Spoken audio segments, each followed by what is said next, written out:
Ya, bismillahirrahmanirrahim. Assalamualaikum warahmatullahi wabarakatuh. Waalaikumsalam warahmatullahi wabarakatuh. Ya, gimana kabarnya anak-anak? Alhamdulillah, luar biasa.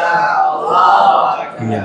Jadi nanti kalau Bapak bilang semangat pagi, kalian jawab pagi, pagi, pagi, luar biasa, tetap semangat, hua, gitu ya. Oke, siap. Oke, siap ya. 1, 2, 3, semangat pagi, pagi, pagi, pagi, tetap semangat, luar biasa, hua. Tepuk tangan buat kita semua. Oke, sebelum itu Bapak ingin kalian untuk berdoa terlebih dahulu kepada ketua kelas. Silakan Abdul Hafiz.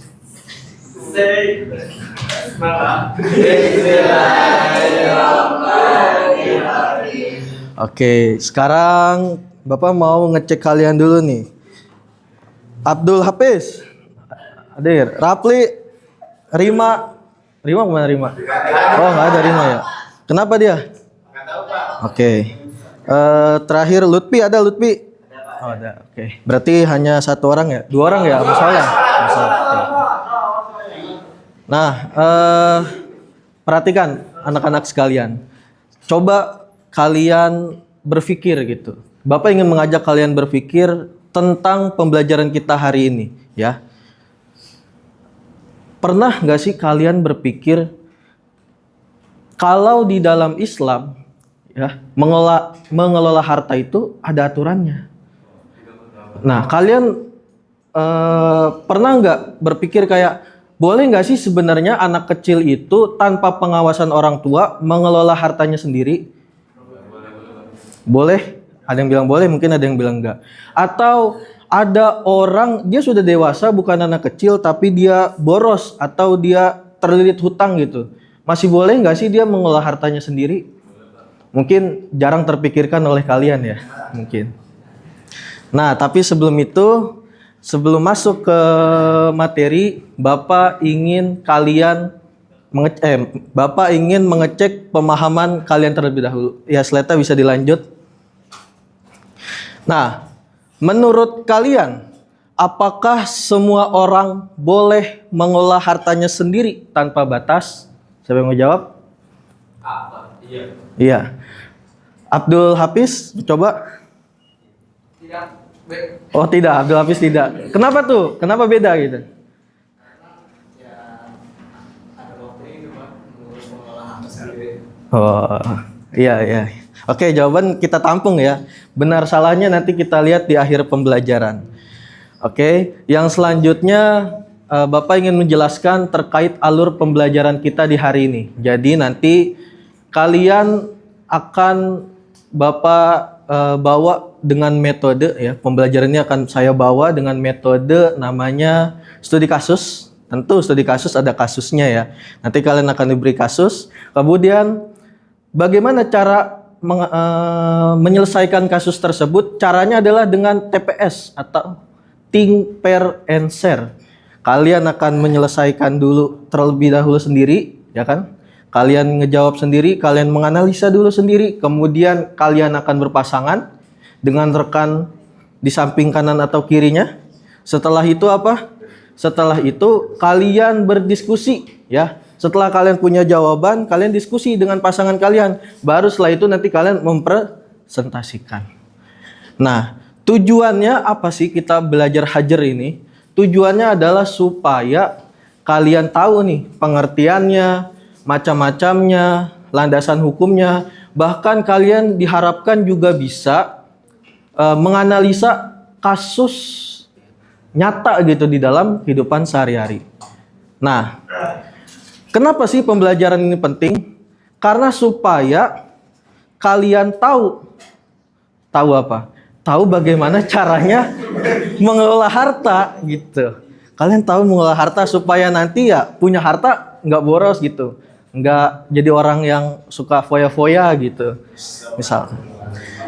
Oke, lanjut. Ya, ini adalah pengertian definisi. Bapak minta saudara Zaipi. Silakan, Nak.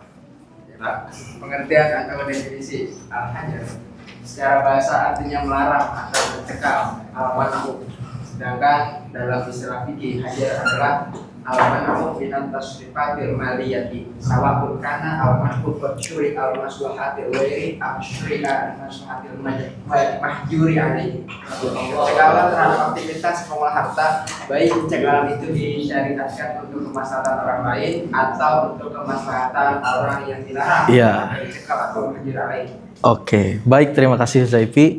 Jadi maksudnya di sini hajar ini bukan membatasi seseorang untuk mengelola hartanya, tapi tujuannya untuk kemaslahatan orang yang dihajar, orang yang dicekal hartanya. Supaya apa? Supaya dia tidak mengalami kerugian yang lebih-lebih lagi, ya. Jadi supaya misalkan dia udah punya hutang, hutangnya nggak nambah lagi, nggak peleter misalkan gitu. Misalkan itu ya. Oke, lanjut. Nah, ini yang selanjutnya adalah landasan hukum ya. Ada surat An-Nisa ayat 5. Terus juga ada hadis dari Ad-Daruqutni sama Al-Hakim dan Abu Daud yang diriwayatkan oleh mereka bertiga. Tapi nanti biar kalian lebih paham, Bapak akan menjelaskan landasan ini, landasan hukum ini lewat video. Jadi di video ini nanti kalian harus simak nih, karena di akhir akan ada studi kasus yang akan kalian analisa. Ya, silakan dilanjut. Boleh diputar videonya.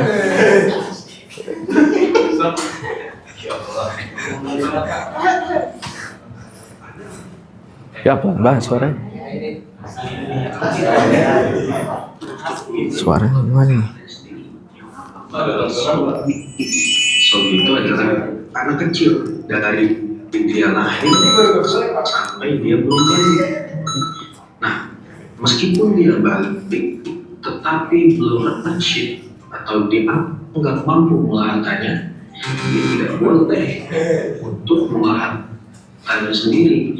Dalilnya dari mana? Dari surat An-Nisa ayat 6 yang berbunyi, A'udzu billahi minasyaitonir rajim.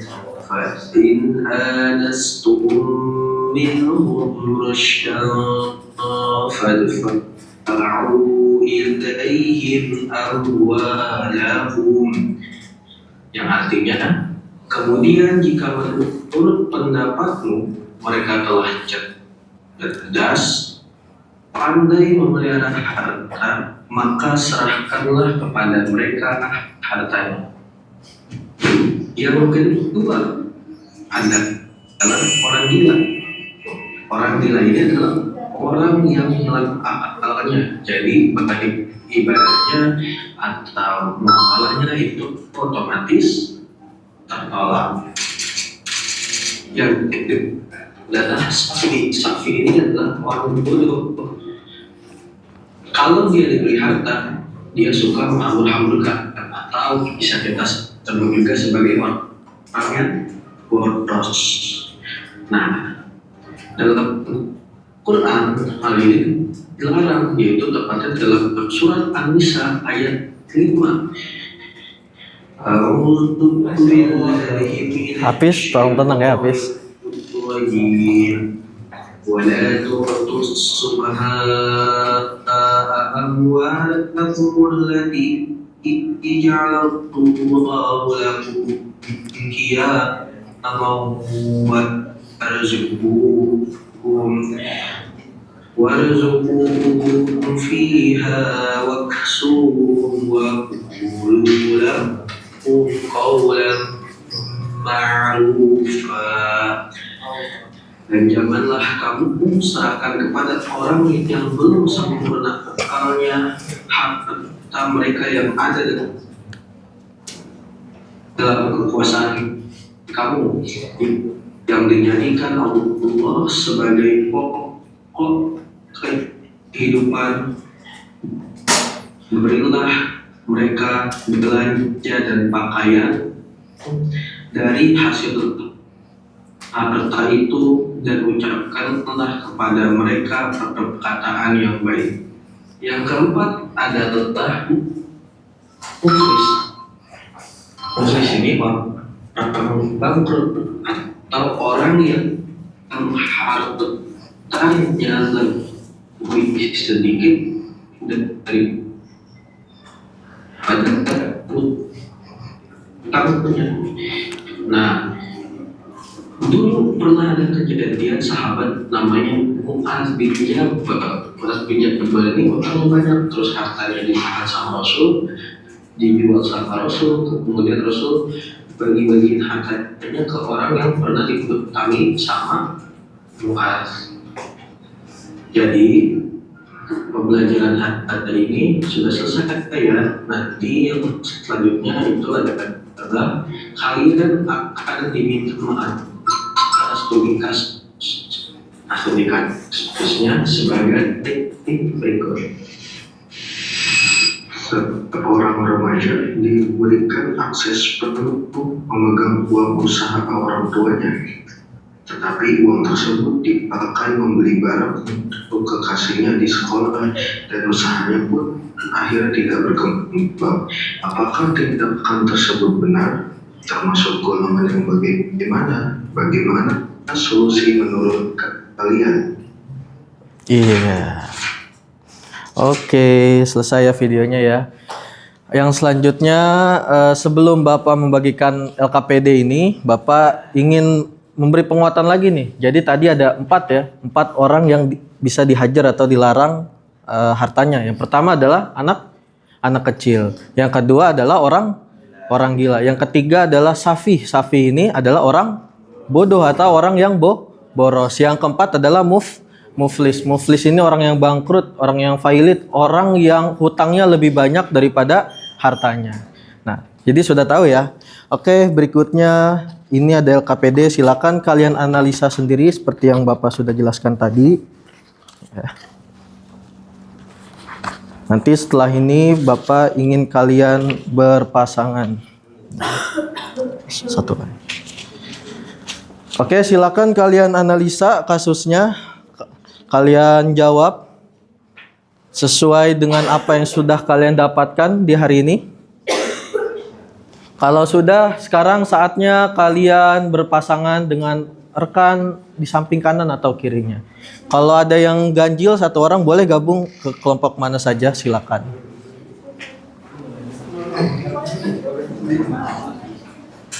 Ya, waktunya sudah habis ya. Siapa di sini yang ingin mempresentasikan dari kelompok mana?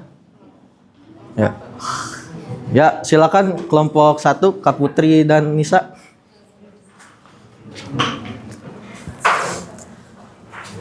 Jadi studi kasusnya. Ya. Boleh berdiri. Nah. Ya.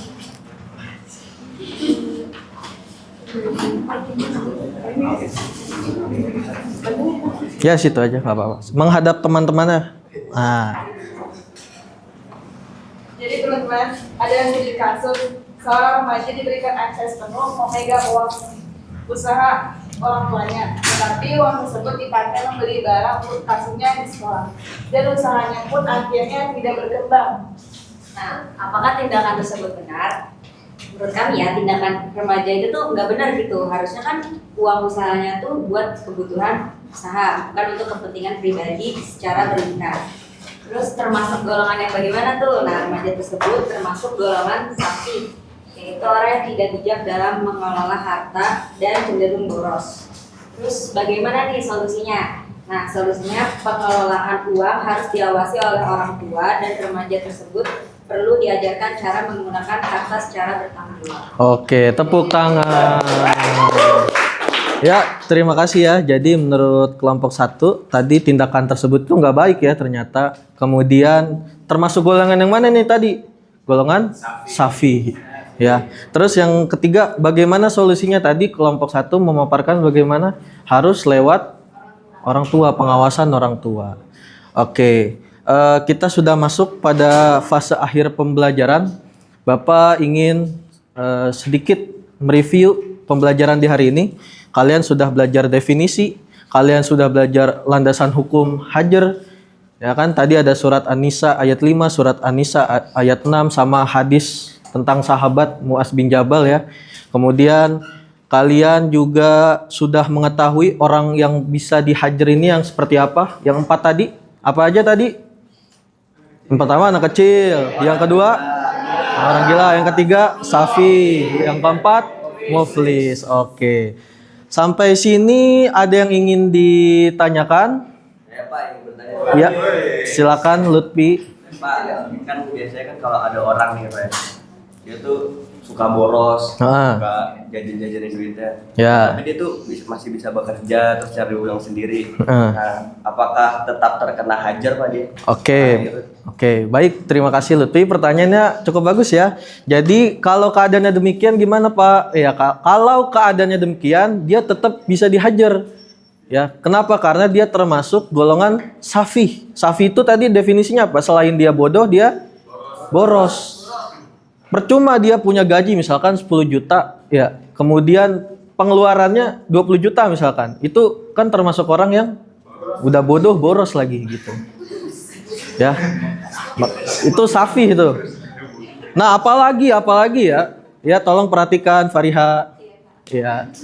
Apalagi kalau keadaannya dia sampai merugikan orang lain, contoh sampai ngerugiin orang tuanya gitu. Dia sampai pinjol yang dikejar-kejar orang tuanya misalkan gitu. Kalau masih anak-anak gitu, ya. Jadi tetap ya, itu tetap dikenai hajar. Ya karena hajar itu bukan cuma untuk anak kecil, tapi juga untuk orang dewasa, apalagi kalau orang dewasanya ini boros gitu. Sudah terjawab Lutfi? Sudah. Oke. Berikutnya adalah siapa di sini yang berani untuk menyimpulkan materi pembelajaran?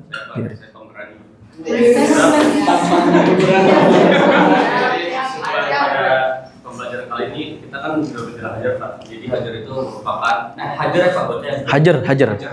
Kalau hajar, kamu saya hajar nanti.